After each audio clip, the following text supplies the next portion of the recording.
नमस्कार, ESPN 9 news में आपका स्वागत है। मैं हूं आपके साथ दिनेश कुमार। चर्चा करेंगे उत्तर प्रदेश में यादव परिवार की, जहां पर समाजवादी पार्टी का गढ़ माने जाने वाले रामपुर में जाकर के यादव परिवार की यानी कि मुलायम परिवार की छोटी बहू अपर्णा यादव ने आजम खान पर करारा हमला बोला है। इसके साथ साथ ही आपको बता दें कि अपर्णा यादव को 2024 के लोकसभा चुनाव में भारतीय जनता पार्टी ने चुनावी मैदान में अभी तक नहीं उतारा है और मैनपुरी से उनको चुनावी मैदान में उतारने की तमाम संभावनाएं थी, लेकिन अपर्णा यादव ने दो टूक जवाब देते हुए कहा कि परिवार के किसी भी सदस्य के खिलाफ मैं चुनाव नहीं लड़ूंगी। ऐसे में रामपुर पहुंची अपर्णा यादव लगातार यहां पर योगी सरकार की तारीफों के पुल बांधती हुई नजर आई। इसके साथ साथ गुंडे माफियाओं पर जिस तरीके से उत्तर प्रदेश में कार्रवाई हो रही है, उसको लेकर अपर्णा यादव ने क्या कुछ कहा, सुनिए जरा। और क्यों है ये भी पता है सबको। वो भैंस पकड़ने के लिए फोर्स को लगाते थे, अब गुंडे पकड़ने के लिए महाराज जी ने फोर्स को रखा है और फोर्स का सही काम वही है कि गुंडों को पकड़ करके जेल में बंद कर देना। तो मैं एक बात और कहूंगी, क्योंकि आजकल जो है हमें वर्णमाला बड़ी सिखाई जा रही है, तो आदरणीय प्रधानमंत्री जी हमें कह के गए कि नगर विकास मंत्री जी पहले ना से नल, ग से गटर, र से रोड, नी से नीर और ग से गार्बेज और मा से मलबा, यानी यह सब जो पहले के नगर विकास मंत्री जी थे उन्होंने यह सब कुछ मुझे लगता है रामपुर में ही जो है डब्बा गोल कर दिया था रामपुर का। और वह ये विभक्तिकरण चाहे जातियों में, चाहे समाज में, चाहे धर्मों में अपनी मंशा पूरी करने के लिए करते थे।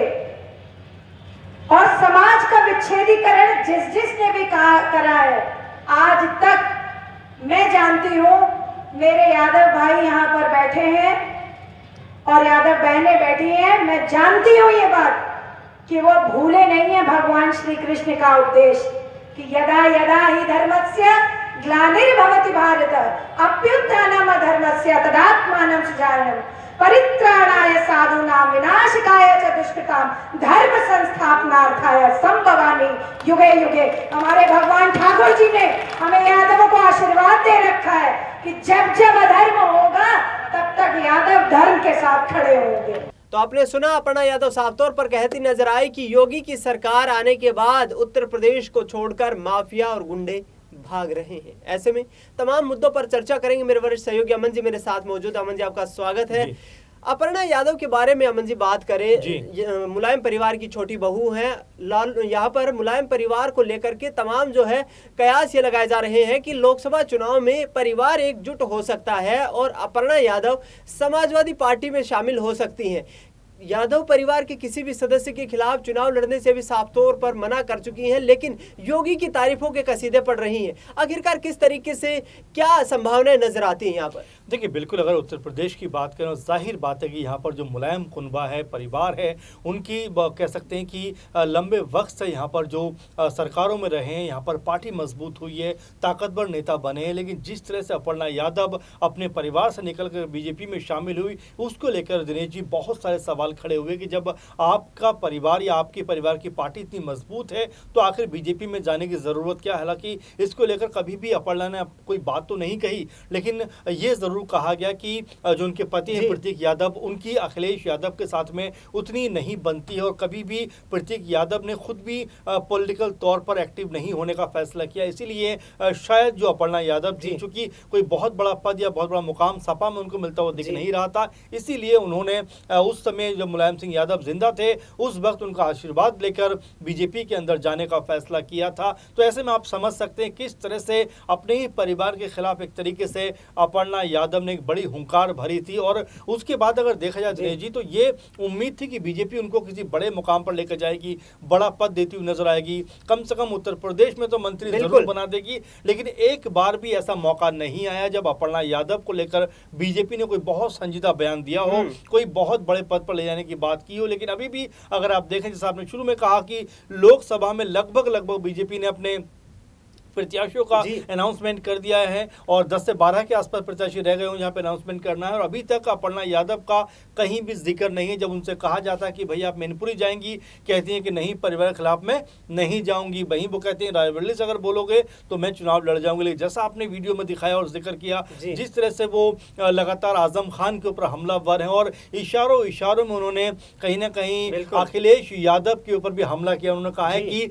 जो फोर्स पहले भैंस पकड़ने के लिए यूज की जाती थी, आज वो गुंडे मवालियों को पकड़ने के लिए इस्तेमाल की जाती है। यानी कि कहीं ना कहीं मुख्यमंत्री उस समय अखिलेश यादव थे, तो ये इशारा उनकी तरफ है। तो ऐसे में जो परिवार के एकजुट होने की जो संभावना थी उसको अब कम से कम ऐसा लग रहा है कि वो खत्म होती हुई उम्मीद नजर आती है। क्योंकि अपर्णा यादव ने बड़े जोर शोर से पीएम मोदी की तारीफ की है, योगी की तारीफ की है, सीएम उत्तर प्रदेश के, लेकिन इशारों में अखिलेश यादव के ऊपर निशाना साधा है। साथ ही आजम खान जो समाजवादी पार्टी में नंबर 2 के नेता थे, उनको लेकर भी कहा है कि वो कहाँ है, जेल के अंदर बंद है, और तमाम सारी बातें उनके खिलाफ वो कहती हुई दिखाई पड़ती हैं। इससे आप समझ सकते हैं कि अपर्णा ने अब पूरी तरह से जो मोर्चा है वो अब खोलती हुई दिखाई पड़ रही है कि अपने परिवार के खिलाफ अब तक, हालांकि डायरेक्टली तो उन्होंने नहीं बोला अखिलेश यादव पे, लेकिन जिस तरह से आजम खान का नाम लेकर उन्होंने जिस तरह से बात कही है वो ये बताता है कि अब वो अगर उनको मौका मिलेगा तो समाजवादी पार्टी के ऊपर वो बरसने से अपने आप को रोक नहीं पाएंगी। बिल्कुल, यहाँ पर तीखे प्रहार करती हुई नजर आ रही हैं समाजवादी पार्टी के नेता आजम खान पर। अमन जी, आखिरी सवाल ये रहेगा कि आखिरकार अपर्णा यादव का क्या सियासी भविष्य नजर आता है? क्योंकि 2022 में जिस तरीके से हमने देखा कि उत्तर प्रदेश में विधानसभा के चुनाव होते हैं, लेकिन अब तक अपर्णा यादव को किसी तरीके की कोई जिम्मेदारी नहीं दी जाती है। ऐसे में अखिलेश यादव जिस तरीके से कहते हैं कि भारतीय जनता पार्टी अलग विचारधारा के नेताओं को यहाँ पर कोई तवज्जो नहीं देती है, क्या यही बात सटीक बैठती है? देखिए, बिल्कुल आपने सही कहा। 2022 में विधानसभा चुनाव हुए, उसके बाद कई उपचुनाव भी हुए, एमएलसी के चुनाव भी हुए, इसके अलावा देखें राज्यसभा के चुनाव भी होते हैं, मंत्रिमंडल का भी गठन किया जाता है, लेकिन अपर्णा यादव का कहीं भी नाम नहीं आता, जो ये अपने आप में बताता है कि बीजेपी उनको लेकर कोई बहुत संजीदा नहीं है, उनको आगे बढ़ाने को लेकर कोई बहुत सारे प्लान उनके पास नहीं है। और यही वजह है कि अपर्णा यादव लगभग साइडलाइन हो गई हैं। अब ऐसे में उनका ये जो बयान आया, क्या ये बताने के लिए है कि वो पूरी तरह से पॉलिटिकल एक्टिव है, अगर बीजेपी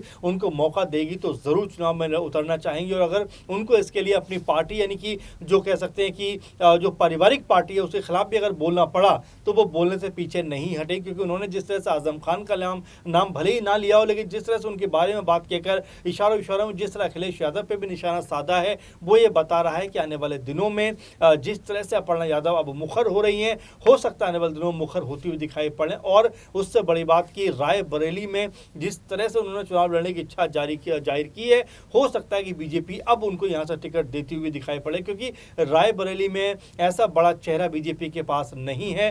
हो सकता है अपर्णा को उतार कर कहीं ना कहीं प्रियंका गांधी की काट ढूंढती हुई बीजेपी यहाँ पे नजर आए। बिल्कुल, यहाँ पर प्रियंका गांधी के खिलाफ अपर्णा यादव ने पहले ही कहा था कि यदि उनके खिलाफ मुझे चुनावी मैदान में उतारा जाता है तो मैं अवश्य चुनाव लड़ूंगी, लेकिन मैनपुरी से डिंपल यादव के खिलाफ चुनाव नहीं लड़ूंगी। अब देखना यह होगा कि भारतीय जनता पार्टी ने जिन सीटों पर अभी तक प्रत्याशियों का ऐलान नहीं किया है, क्या अपर्णा यादव को कोई मौका मिल पाएगा? फिलहाल अमन जी, आपने तमाम जानकारी साझा की, आपका बहुत बहुत शुक्रिया। देश दुनिया की तमाम बड़ी खबरों के लिए आप देखते रहिए SPN 9 न्यूज।